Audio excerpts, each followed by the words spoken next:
सादर जय जिनेन्द्र। अखिल भारतीय तेरापंथ महिला मंडल प्रस्तुत करता है 18 पापों से बचते हुए जीवन यापन का एक प्रायोगिक रूप। परिहार पाप का, निखार आत्मा का। परिहार पाप का, निखार आत्मा का। प्रस्तुत है आपके समक्ष जानकारी तीसरे पाप की। तीसरा पाप अदत्तादान पाप।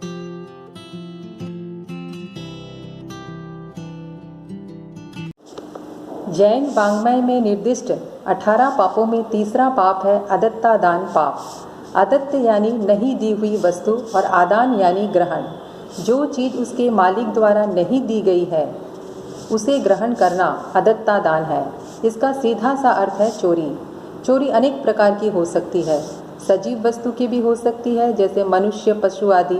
निर्जीव वस्तु की, घर के कोई उपकरण या मूल्यवान कोई वस्तु, कुछ भी हो सकता है।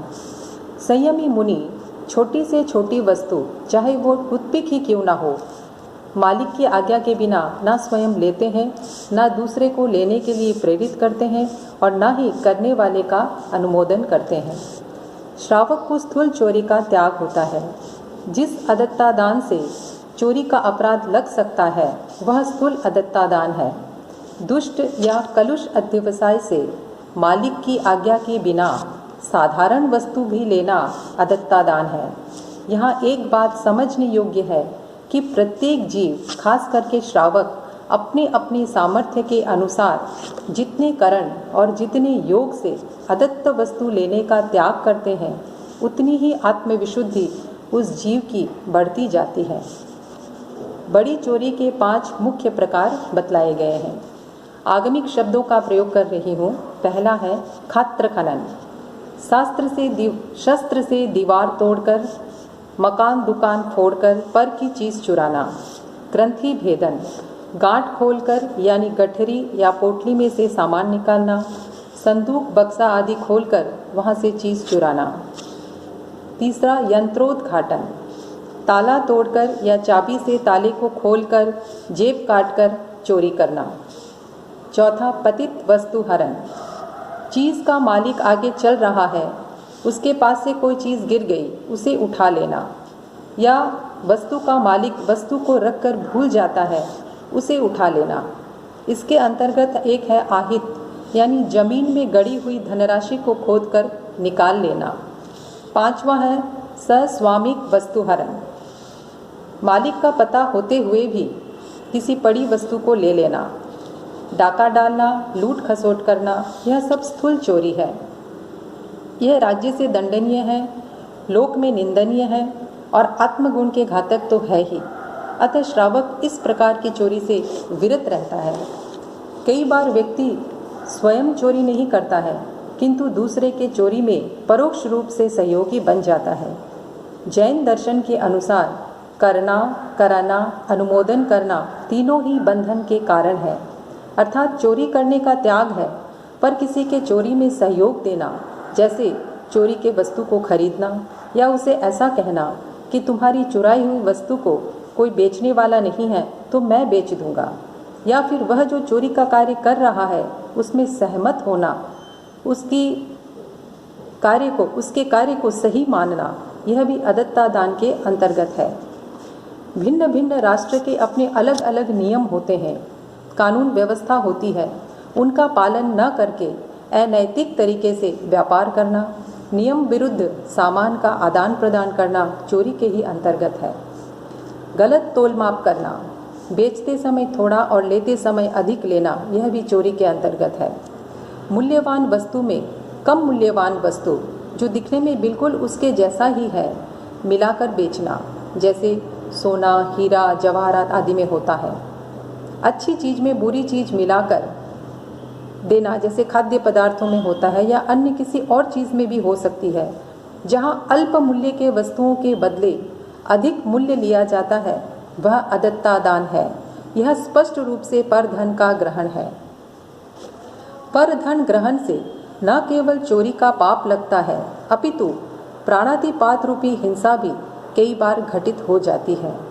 धन हरण मनुष्य के प्राणनाश की तरह दुख का हेतु है। श्वास और आभ्यंतर प्राण की तरह ही सोने चांदी पर भी मनुष्य का ममत्व होता है। धन का हरण, नाश मृत्यु से भी असह्य होता है। कई बार तो आंखों के सामने अपनी संचित पूंजी को जबरन ले जाते हुए देखकर या उसका समाचार सुनकर व्यक्ति को हार्ट अटैक आ जाता है और उसके प्राण निकल जाते हैं। वेदना की विराट अनुभूति होने लग जाती है। अब हम चोरी के सूक्ष्म रहस्यों को थोड़ा समझने का प्रयास करें।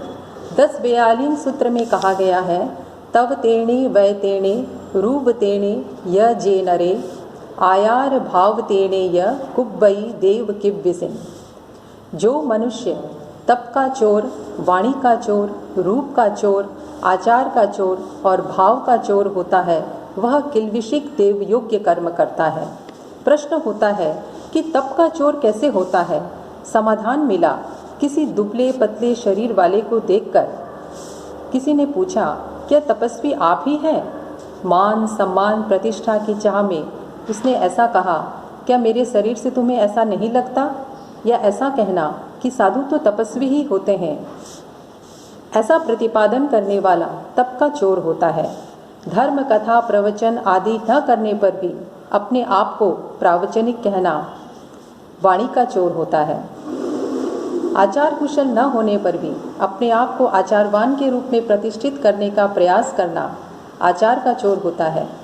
किसी सूत्र और अर्थ को नहीं जानने वाला आचार्य आदि से वाचना व्याख्यान आदि से सुनकर उसका ज्ञान ग्रहण कर लेता है और इस प्रकार का भाव प्रदर्शन करता है कि यह तो मैं पहले से ही जानता था। ऐसा साधु भावचोर होता है। वास्तविकता को छिपाना ही चोरी है, चाहे वो किसी भी वस्तु संबंधित हो। आगमों में इस प्रकार चोरी के सूक्ष्म रहस्यों का उद्घाटन किया गया है। प्रश्न होता है, व्यक्ति चोरी क्यों करता है? एक कारण है अभाव। अभाव की स्थिति में आदमी गलत काम में चला जाता है। चोरी का सर्वसाधारण कारण है असंतोष। उत्तराध्ययन सूत्र में कहा गया है, अतुट्ठी दोषेण दूहि लोभाविले आययेयि अदत्तम्। अतुट्ठी दोषेण दूहि परस्य लोभाविले आययेयि अदत्तम्। अतुष्टि यानी असंतोष। असंतोष रूपी दोष से दुखी मनुष्य लोभ के वशीभूत होकर चोरी की ओर अपना कदम बढ़ा लेते हैं। असंतोष के कई कारण हैं, जैसे दुर्व्यसन, अधिक व्यय, कुसंगति, यश लोलुपता, देखा देखी, ऐशो आराम और सामाजिक विसंगति।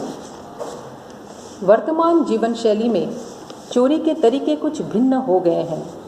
चाहे वो संगीत जगत में धुन की चोरी हो या सिनेमा जगत में स्क्रिप्ट की चोरी हो, साइबर क्राइम में दूसरे का अकाउंट हैक करना हो या OTP के जरिए सामने वाले की बिना जानकारी उसके अकाउंट के पैसे अपने अकाउंट में ट्रांसफ़र कर लेना हो, दोस्त की नोटबुक लेकर उसके बिना इजाज़त उसके नोट्स की फ़ोटोकॉपी करवा लेना हो या किसी प्रतिष्ठित ज्वेलरी के प्रतिष्ठान से डिज़ाइन मंगवाकर उसके बिना इजाज़त वही डिज़ाइन कहीं और प्रयोग कर लेना हो, यह सब अदत्ता दान है।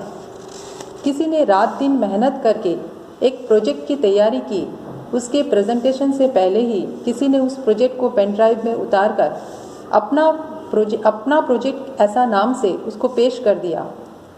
वर्तमान संदर्भ में यह कार्य भले ही स्मार्टनेस का नाम, इन कार्यों को स्मार्टनेस का नाम दिया जाए, पर है यह श्रम की चोरी। घर में काम करने वाले कर्मकर या काम वाली बहनों से अल्प मूल्य देकर अधिक काम करवा लेना, यह भी चोरी के ही अंतर्गत है। मूलतः समझने योग्य बात यही है कि मलिन अध्यवसायों से दूसरे के अधिकारों का हनन करना ही चोरी है। जय जिनेंद्र। आप इस पाप को समझकर इससे विरत होने की प्रेरणा प्राप्त करें। धन्यवाद।